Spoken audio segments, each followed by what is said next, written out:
Hello, everyone. Thank you for joining tonight's webinar. We're going to start in just another minute, give folks another minute to join, and we will start at 6:03. Thank you all.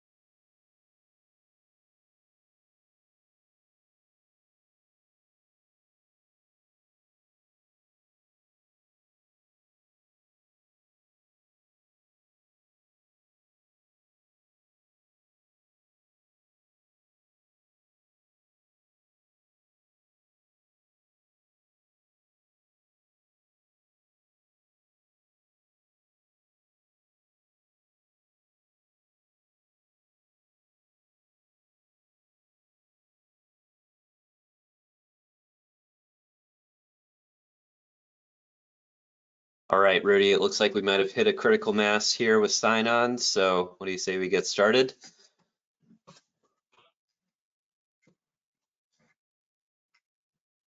Sounds good, Ed. Let's do it. All right. So thanks everyone for joining tonight. My name is Ed Kranich of the Connecticut Green Bank.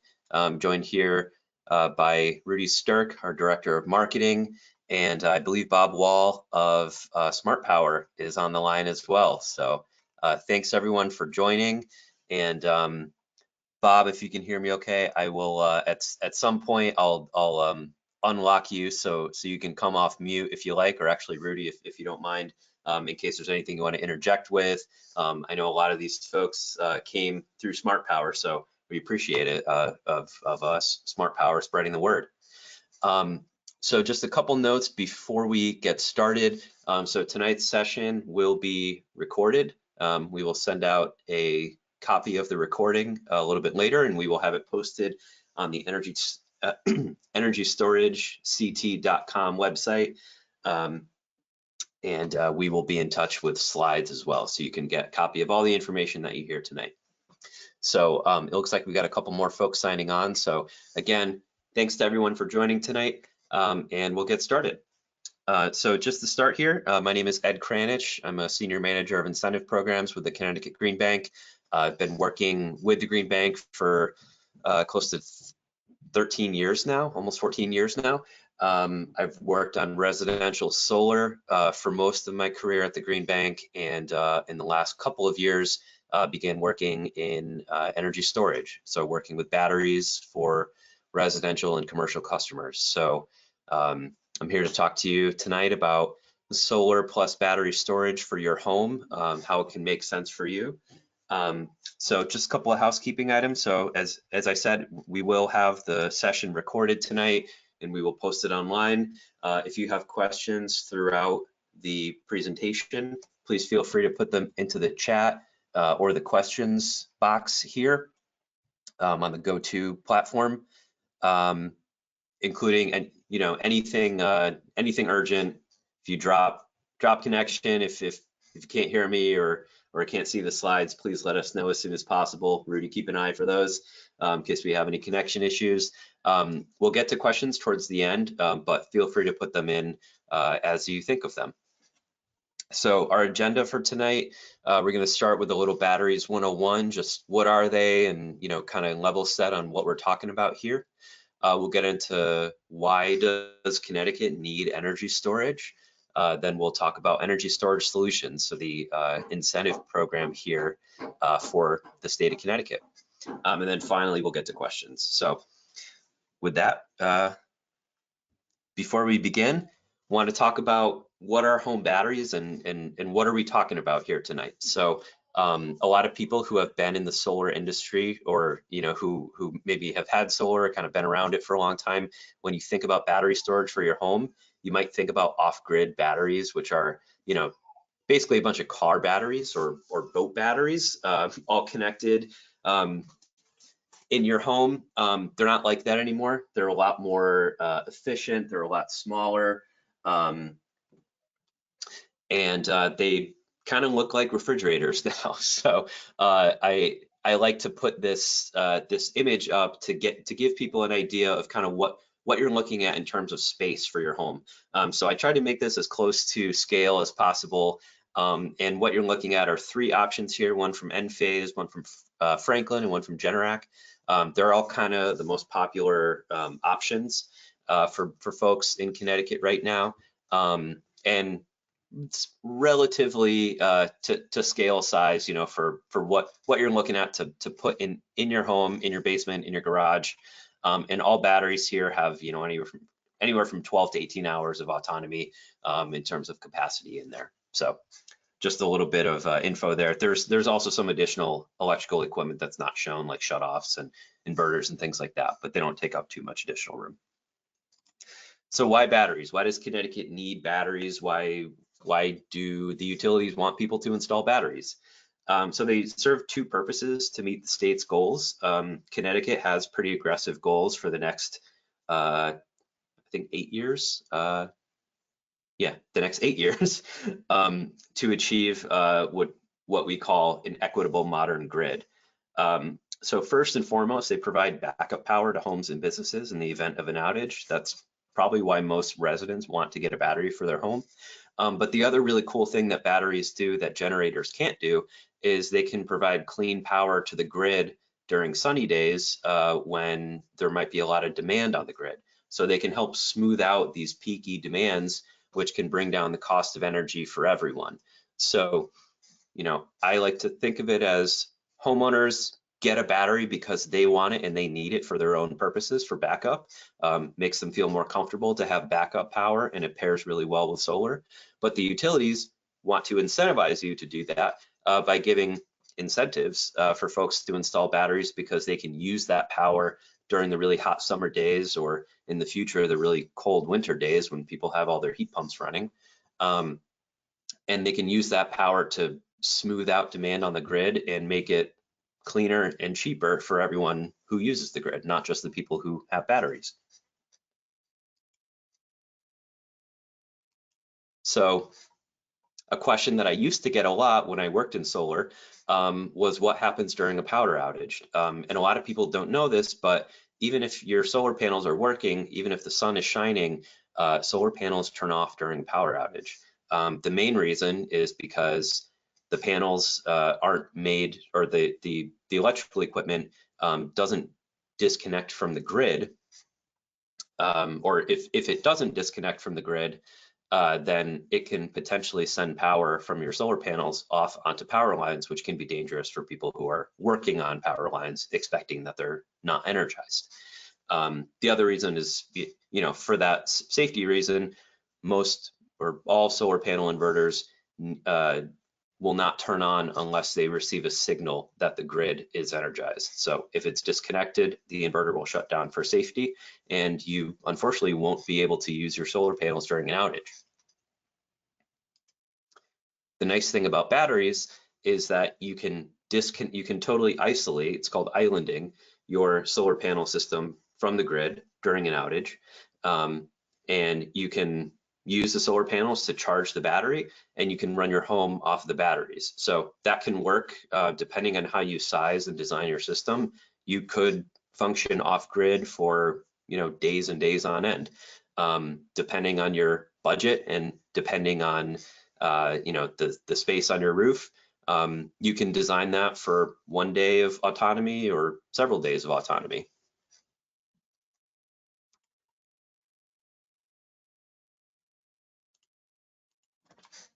All right. So next slide here, what can home batteries power? So the short answer is they can do anything that your home, you know, can power on its own. The longer answer is that, you know, of course, it depends on the space on your roof for solar panels. It depends on your budget and the space in your garage or basement for batteries. So with storage, you know, of course, you have limited capacity in the battery, but it can be recharged when the sun comes out. For most customers who get kind of your, you know, sort of average system, you're going to want to think about essential loads in your home and things that you absolutely need to power during an outage and things that are not as critical for you. So I like to recommend making this kind of matrix here, rate things by how essential they are versus just nice to have, and high demand versus low demand. So up on the top left corner, we have the essentials that are pretty low demand, things like fans, lights, charging electronics, keeping your Wi-Fi running, keep the kids happy during an outage. And of course, keeping your fridge running. Those are pretty low power, pretty low demand items. Your fridge doesn't run constantly.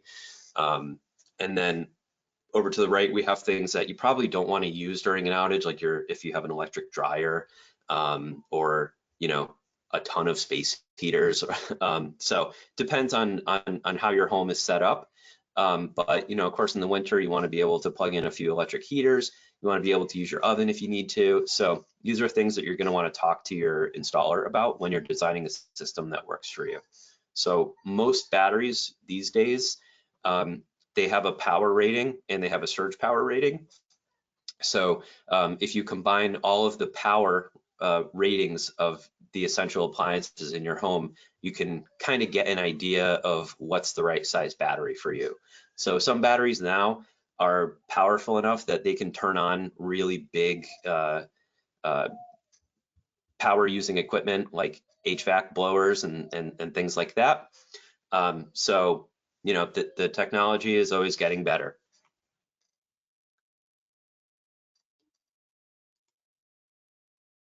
So next, we'll talk a little bit about how your battery can perform in energy storage solutions. So you've made it this far, you've decided, yes, I'm concerned about outages. Yes, I think I would benefit from having a battery. There are certain items in my home that I really want to back up, things that are important to me. I'm going to install a battery, now what? So we have a list of eligible equipment here. We have our list is always growing by the month now. So our eligible equipment list here, we have a vetting process where the manufacturer of the equipment will submit an application to us to get themselves on the list. And in that, they show that they have the proper UL listings so that the battery has passed certain tests and it's been tested for things like fire ratings and such. So we know that the equipment is safe to use, safe to install in your home, and that it can communicate with our software platform, because the most important thing about the incentive here is that your battery has to be able to send and receive signals from our software platform to participate in these dispatching events that I mentioned earlier. So being able to send your power off to the grid. And I'll talk a little bit about that in a few slides. So there are some definitely recognizable names on here. I think when most people think about home batteries, most people just ask about the Tesla Powerwall, because that's kind of like the Coca-Cola of batteries. But one thing to note about the Tesla Powerwall, which it is eligible, it is on the list. They only participate in the active dispatch portion of the program, so they don't participate in passive dispatch, which is what gets you an upfront incentive. They only qualify for the kind of ongoing sort of 10-year annual performance incentives, which I'll get to in a moment, but just put a pin in that for now. All the other equipment on this list, there's some recognizable names. Briggs & Stratton has in the last couple of years acquired a battery company, so it's kind of a recognizable name in small engines and generators. Cadenza, local company built in Connecticut. Enphase, very popular among installers for their solar equipment. They also make batteries. Fortress, Franklin, Generac, they're all pretty popular in this program, as well as SolarEdge, HomeGrid. So there's a lot of good options here. It's really going to come down to your installer's preference. We find that installers find something that they like to install and they tend to stick with it because they know it well. So if you're interested in different types of equipment or a specific type of equipment, we recommend going to the manufacturer's website to find a dealer. That's probably the easiest way to find a dealer for specific equipment. rather than calling around our list of contractors to ask them about their equipment. But you could do either way. So next we'll get on to the incentives. So how can you get money off the purchase of a battery? So I mentioned passive dispatch before. So in order to get an upfront incentive, which is it's basically it's an upfront cost reduction. It comes through an eligible contractor, which we have a list of about, I think we're up to about 60 eligible contractors now. Your contractor will, after they make the sale and sign a contract with you, they'll submit an application to us with all your project details. We'll review and approve it, send a letter that tells you how much money we've reserved for your system. And your contractor will take that amount off your total bill. So if you have a bill of $25,000 and we approve a rebate of $5,000, you'll only owe them or need to finance the remainder of $20,000. And don't let that number scare you, because there are tax credits or additional incentives. So, the idea of the upfront incentive is that in exchange for that, you'll have your battery pre-programmed upon commissioning to discharge its energy on a set schedule for weekdays in June, July, and August, except for the 2 holidays in case they fall on a weekday, Juneteenth and the 4th of July. So it's kind of a set it and forget it. So basically it ensures that batteries will always kind of in the background be working to offset peak demand for the state without any additional input. So what that means is between the hours of 5 and 8 p.m. on these weekdays in June, July, and August, your battery will be set to discharge up to 80% of its capacity, which means it'll discharge whatever the state of charge is at the time down to 20%. So we'll never drain it completely. There will always be a little bit of backup in there just in case. But on top of that, for an added layer of security, we do not call events if there's any major storm event that's in the forecast. And we do allow you to use any type of storm guard type of software that might be available from your manufacturer. So a lot of batteries have a way of watching the weather. Essentially, they use software to monitor the weather. And if your battery thinks that there's a threat of an outage, it will decline any dispatch events. That can vary by your battery manufacturer, but we do let you use it. So that's the upfront incentive. The performance incentive, which can be layered right on top of that, is for what's called active dispatch. And this is probably what, if you're familiar with battery type programs, this is probably what you're familiar with. There's a lot of other states that have this type of an incentive. And this is actually what Connecticut used to have as the only battery incentive up until Energy Storage Solutions launched. So this is what folks in Massachusetts and Hawaii and a lot of other states are doing.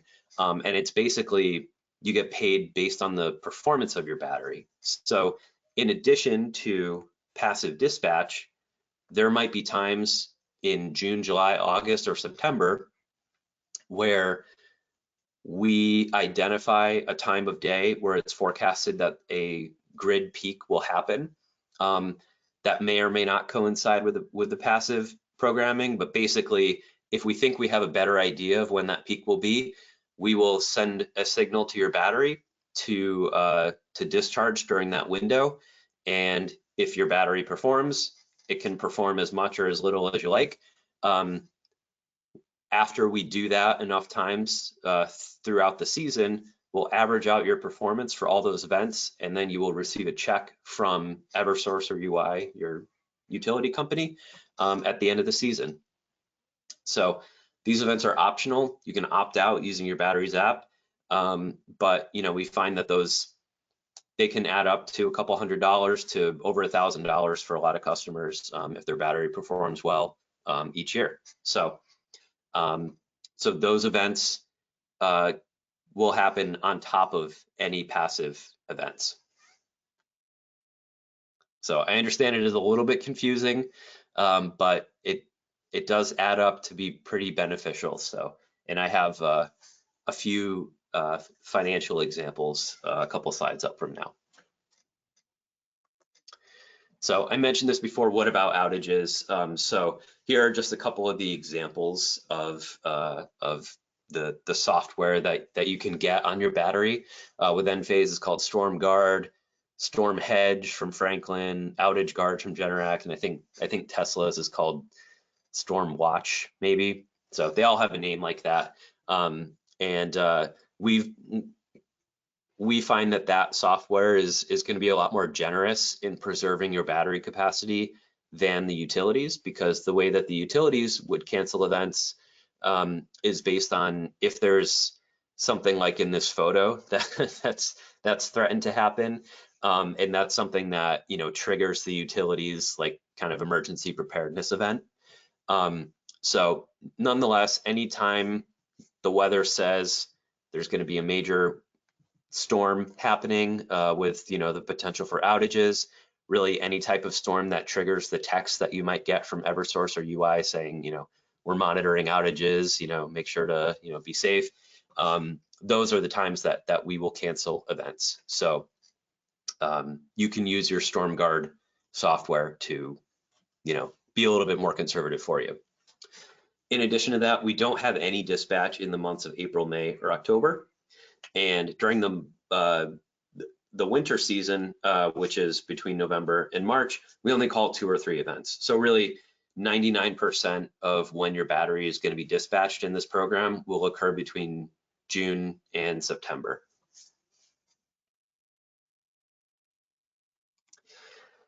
So having just gone through the incentives, how does it all add up?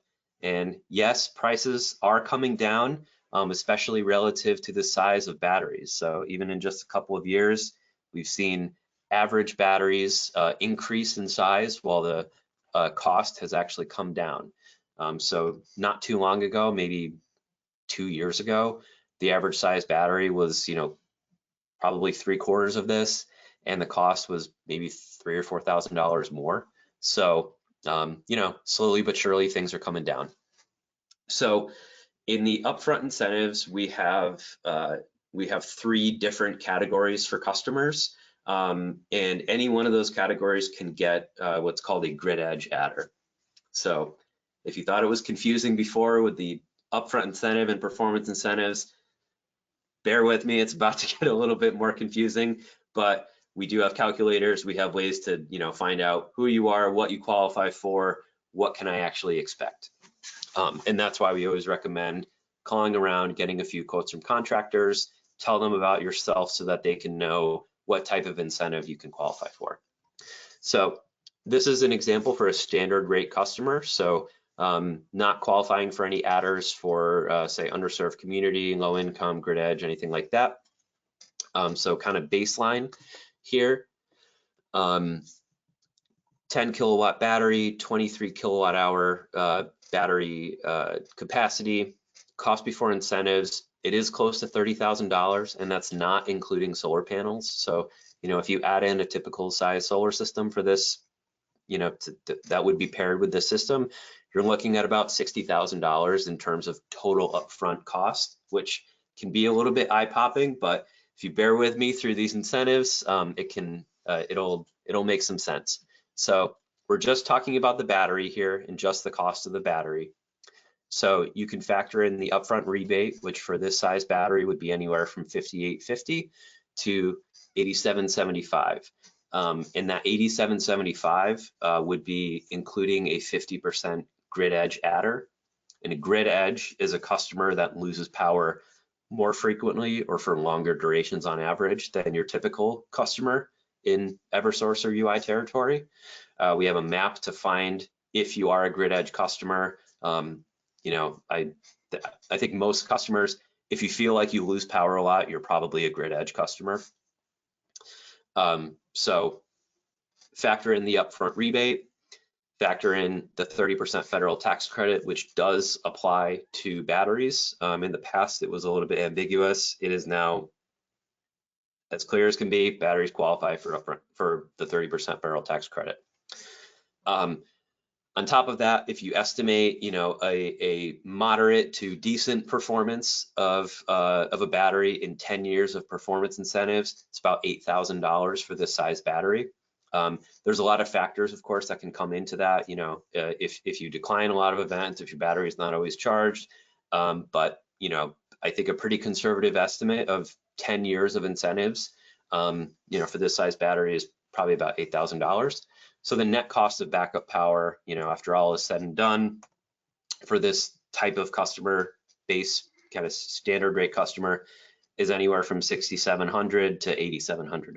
So, you know, when you factor all of that in, factor in the fact that you've got a source of backup power that runs off your solar panels. You don't have to plumb in fuel. You don't have to bring in gallons of fuel. You don't have to do maintenance on an engine. You know, it starts to look pretty good against a standby generator.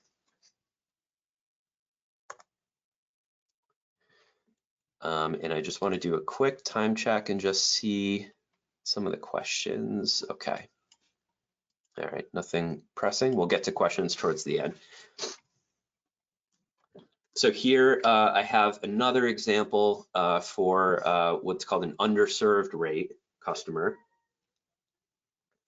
And the underserved rate is, you'll notice that everything, you know, as for the system size, the total cost, everything like that is the same between all three of these examples. So standard, underserved, and low income. But the one thing that changes is the upfront incentive. We have a higher rate for the upfront incentive for customers who live in what's designated by the state of Connecticut as a distressed municipality. So there's a list of, I think it's about 27 towns in Connecticut that qualify as distressed municipalities. And that's just a term used by the Department of Economic and Community Development. They take a host of factors, you know, employment, schools, income, things like that, and then they come up with the list of distressed municipalities. And basically, that's what opens up your town to additional incentives that are available, you know, through various agencies. So in our program, underserved communities can get a adder on their upfront incentive. So it goes from being, you know, $5,850 up to $10,530. So, you know, a good couple $1,000s additional, just based on where your system is located. So the town you're in. So it has nothing to do with your personal income or anything like that. If you live in the town, you qualify for this adder.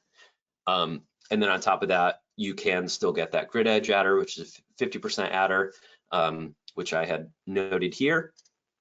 In some of these cases, actually, we do that the incentive can hit the cap, which is 50% of the total project cost too, or $16,000. So, you know, you may calculate out a much bigger rebate, but we cap it at the minimum of 50% of the total cost, or $16,000 total per system. So the bigger upfront rebate will lower your tax credit, but you know, again, it's a better out-of-pocket cost. 10 years of performance incentives, same thing as the previous example. So this one is even better at, you know, about $2,400 to $5,500 out-of-pocket cost. So you're really getting quite competitive there with generators, if not better. And this last example here, it says underserved at the top. It's actually supposed to say low income because we have a low income incentive adder. So any household in the state of Connecticut, doesn't depend on where you live, can qualify for the low income incentive adder if you meet the income threshold for your household, which is 60% or less of state median income. So we have on our website, and I believe 211 also has a list on their website of, you know, household size versus total household income, so you can tell, you know, if you fall into that category. So again, here, you know, when you tally all that up, you'll most likely trip the incentive cap, $16,000 or 50% of the total cost. And your net cost of backup power out of pocket, when all is said and done, is about $2,400 to $3,000. So we always recommend calling around a few of our eligible contractors on our eligible contractor list to get an idea, get a quote, find out what kind of incentives you qualify for. Or if you have questions about your specific situation, you can just always reach out to the Connecticut Green Bank. Be happy to run a calculation for you and help you answer that. I will also plug that in the next, I think probably in the next couple of months, hopefully we can get it up on the website soon. We are working on an interactive calculator. So you can go on the website and you can, punch in your kind of general info and get an idea of, what type of a rebate you would qualify for. So how do you get started? I've plugged many times, EnergyStorageCT.com. It's a great place to learn about the program. You can download a flyer, you can find an eligible contractor, you can examine our program data, and you can look at the eligible equipment list. You'll even find a recording of this webinar on EnergyStorageCT.com. We keep all of our program data public, so you can look at the reporting tab on the website and you can look through residential data, commercial data. You can see which contractors are the most active. You can look at average cost, average system size. So there's a lot of good info on there. If you're savvy, with doing all of your research before you shop, that's a great way to find who you think might be the best bet for a contractor for you. And again, if you need help navigating the website, you can always reach out to us. Same thing for if you have a contractor and they're not on the list, it's pretty easy to become an eligible contractor as long as you're licensed and insured. So reach out to us at EnergyStorageCT.com or have your contractor reach out to us and we'd be happy to help them through the process of getting eligible. So I've spoken quite a bit in the last half hour, so I will open it up to some questions here. And let's see, maybe if Rudy is around, I don't mean to put you on the spot. If you could just help me out navigating some of these questions so I can try to focus on responding. Thank you, Rudy.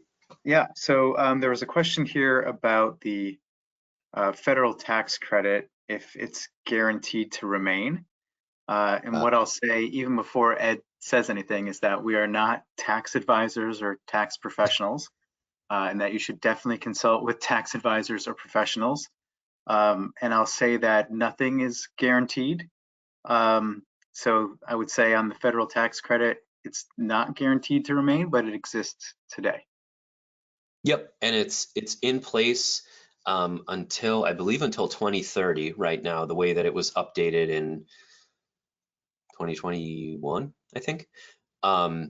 So yeah, things are seemingly always up in the air with regards to federal policy. So I don't ever like to rush anyone to act now, but it is something to consider. The tax credits survived the previous the first Trump administration. So hopefully it'll survive this one. There's a question here about whether or not time of use rates apply. So do Connecticut incentives allow you to use time of use rates so you can use battery at peak times? And if you get time of use rates, what price do you get buying and selling your excess solar? Yeah, that's a great question. So that's why a lot of people in California have batteries, and a lot of people in California, even without solar panels, have batteries. Same thing with Hawaii. Their on and off peak rates are different.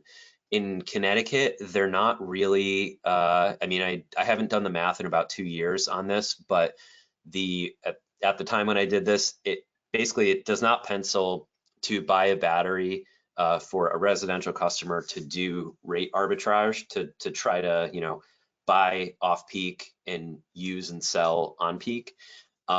It's just that the rates are not different enough for that to really work. Or I guess you could see it as batteries aren't cheap enough for that to work.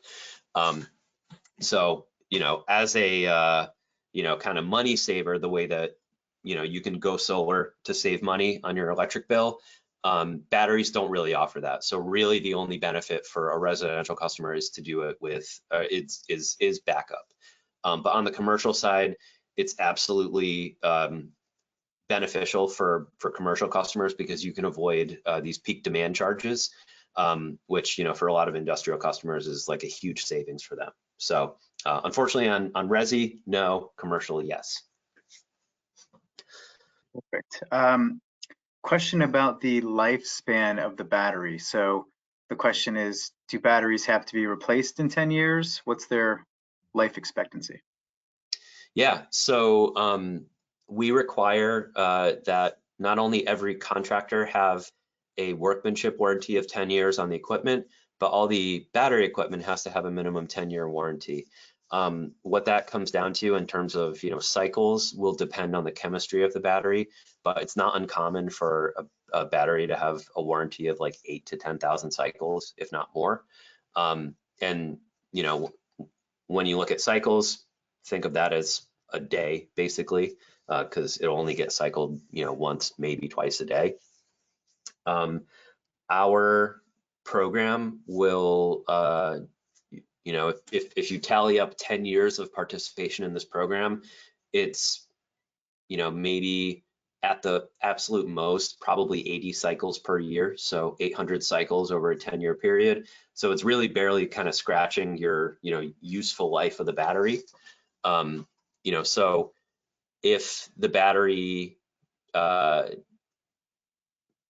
guess the short answer is, we require that they have a warranty to retain at least 70% of their capacity by the end of 10 years. And I think the Energy Storage Solutions program is kind of a minimal impact on the cycle life of a battery. But yes, they will degrade at a rate of, I think it's about 0.5% per year in terms of like total capacity. Great, Ed, thanks. Lots of great questions here. So does the cost of the system include installation charges to connect with an existing solar system?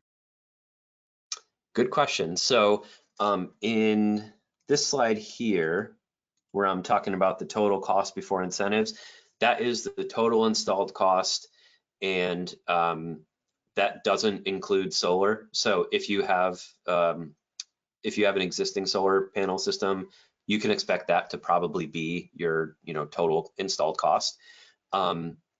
For attaching a new battery to an existing solar system, we found some customers have had trouble finding contractors that like have the time, unfortunately, to do this because a lot of them are very busy with solar. And unfortunately, some of them might be more interested in a customer that does solar or solar plus storage. But we are doing, I think, some good outreach with other electricians and EV charger installers who would be, I think, more open to doing retrofits. So yes, it is possible to do retrofits. We don't see a lot of retrofits in the program. It's mostly new batteries with new solar, but it is certainly doable. But yes, that does include the whole out the door cost installed. Okay. So here's a bit of a specific question. For someone whose system is on net metering and generates about 70% of their usage and they have a heat pump, will the battery provide value beyond backup capacity since their panels might be able to keep it charged at the expense of net metering? All right. I need to read this one for a sec, just it's a similarly generated. While you think about that one, I've got a couple that I'll ask and answer myself just for simplicity's sake. Okay. Perfect, thank you. Does the Green Bank offer low-cost loans to install solar panels and the battery? The answer is yes. The Green Bank does have a product for residential homeowners called the Smart E Loan. In addition to solar and storage, it can be used to finance like 70 different energy-related measures for your home. It has terms from 5 years up to 15 years and rates that are currently between 7 and 8%. So you can certainly use the Smarty loan. There are other companies that have other solar loans and likely other companies that provide loans for batteries, but Smarty has been around for over a decade and can be used for that purpose. There's a question here too about energy storage CT is just batteries. It is, that website is just for the battery incentive that it's been talking about. Solar panels themselves, a lot of the installers that are on the battery program do install solar as well. So if you reached out to a contractor on the energy storage site, they are all doing solar also. Thank you, Rudy. And I have thought about that question. So I am ready to answer. So batteries can't provide any additional generating capacity for you. You can think about it as really, what it does in terms of your net metering and kind of covering your usage is time shifting when that solar power can be used in your home. So short answer is it will not help you earn additional credits. I think you were talking about net metering credits here. And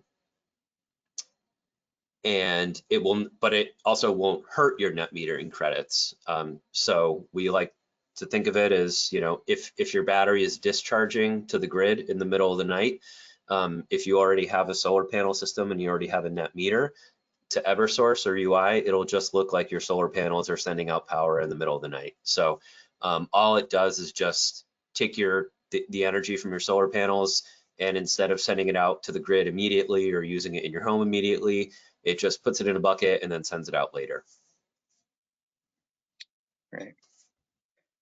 There's a question, if you have a slide that shows a larger system size. You have one. I do not, unfortunately, but I could tell you, I think probably the most recent large system that we saw was 80 kilowatt hours and 30 kilowatts of power, and it was over $100,000, but the upfront rebate was capped in that case at $16,000 because it reached the max. Yeah, so unfortunately, I don't have the estimate of the performance incentives for that one, but it is pretty relative to the size that you'll see here. Meaning a system double the size, you can kind of expect the performance incentives to be about double. There's a great question here about, is Energy Storage Solutions part of the Green Bank? Clarify specifically what it is. And I think, Ed, we may have glossed over that at the beginning. So yeah, worth clarifying that. Good question. Let me just go back to the front here so you can see. So Energy Storage Solutions is a program. Yeah, I didn't get into like the policy history, but it was a program that was ordered by Connecticut State Legislature. It was ordered by PURA, the Public Utilities Regulatory Authority, and they named the Connecticut Green Bank, Eversource, and UI to co-administer this program. So Energy Storage Solutions is kind of the brand name for this incentive. And this program is run by the Green Bank and the utilities. So we all kind of work together to offer this rebate. It's all overseen by PURA, and they have certain cost tests that the program must pass. So every year we go through a pretty rigorous annual review where PURA looks into the benefits of the program, the cost of the program, any changes that we want to make, how the performance is going in terms of, batteries that are actually providing power to the grid. and they kind of work with us to make additional changes and tweaks for the following year. But the program is paid for by ratepayers, and it's overseen by PURA. What triggers an active dispatch, and do you anticipate more days per year as temperatures increase as predicted? So the answer to the second part is yes. But an active dispatch is triggered by, so the New England power grid is kind of overseen and managed by this group called ISO New England. ISO is the independent system operator. Think of it as like the Northeast or the New England power grid operator, and they literally tell generators, power plants to turn up, turn down, turn on, turn off, and they keep that balance of the entire New England power grid. It's a really amazing thing to learn about and to dig into if you love engineering. But they put out a forecast every day of when the peak demand will be and what they think that peak demand will be, and they use all kinds of software to determine that. So the utilities will read that report and say it's going to be 103 degrees on this day in July. We will definitely call a active dispatch event, because given the temperatures being so high, everyone's going to have their AC going. People will be indoors. There's going to be a really high demand that day. There's a good chance that might be the peak of the whole season. So we want to make sure that all batteries are performing, because we need to hit that seasonal peak. So we do go for daily peaks, but the really important thing that brings down costs for all ratepayers is the seasonal peak. And just so you know, we call most of those active events it's like almost every day in July and almost every day in August. And the peak, as you mentioned, as the climate warms up, that peak has shifted later and later. So not only later during the day, but later in the year. So it's more likely to occur in September now, whereas it used to occur in July or August. So you mentioned battery owners getting incentive payments. What is the rate that the battery owners are paid for the power that they send back to the grid? So the rate for everyone, no matter low income, standard, underserved, residential, commercial, the rate is for your first 5 years in the program.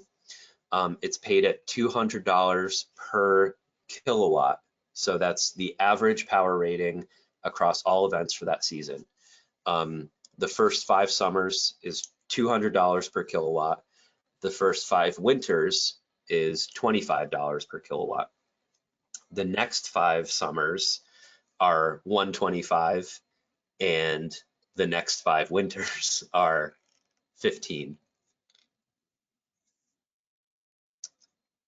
And we determine that by looking at all of the energy that you've given, so the kilowatt hours sent to the grid during that whole season, divided by the number of hours worth of events we had. And that's how we get your average kilowatts. Perfect. A safety related question. Do the batteries have to be kept in their own blocked in area due to fire issues or code? Yeah, so the Connecticut State Building Code and Fire Code requires that batteries need to be in an enclosed area with fire rated drywall if they are indoors. So that means if they're in a garage or a basement, you have to have drywall. It can't be the full, just like your unfinished basement. You essentially have to build a room around it, like, a wall and a door. So that does add cost. If it's in a garage, you have to have bollards in front of it, like those big yellow poles, so that your car doesn't run into it. But there are a lot of batteries that can be installed outdoors, and then you don't have to worry about any of that. So the batteries that are rated for outdoors in New England, some of them will have heaters in them to keep them from getting too cold. And they're okay with the operating temperature getting down to, I think, -10 is the low for Connecticut, like the record low. So if you're concerned about that, try to opt for an outdoor battery to avoid all those upgrades. All right, well, it looks like we've got one more question, and the question is, how is low income defined? Is there a particular line from the 1040? I know we've got links on the website. What's the right answer there, Ed? Actually, let me just pause my screen and I will just show you. I'll just bring up the Connecticut SMI.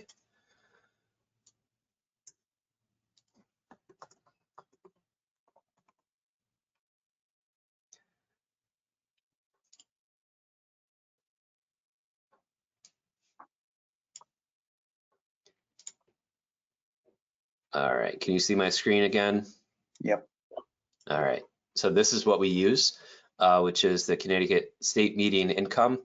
So you can find your family size on here, and we use 60% of state median income. So that is your gross unadjusted, so before everything. So, you know, before deductions and things like that.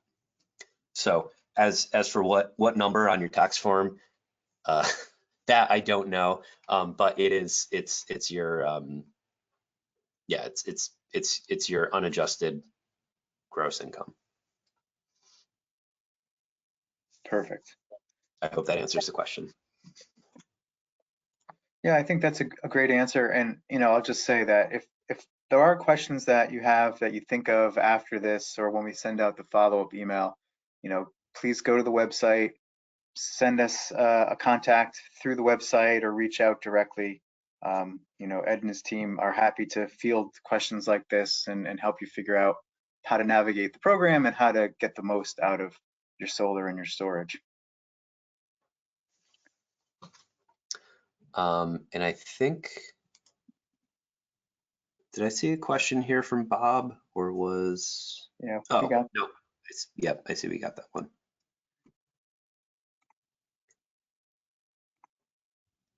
All right.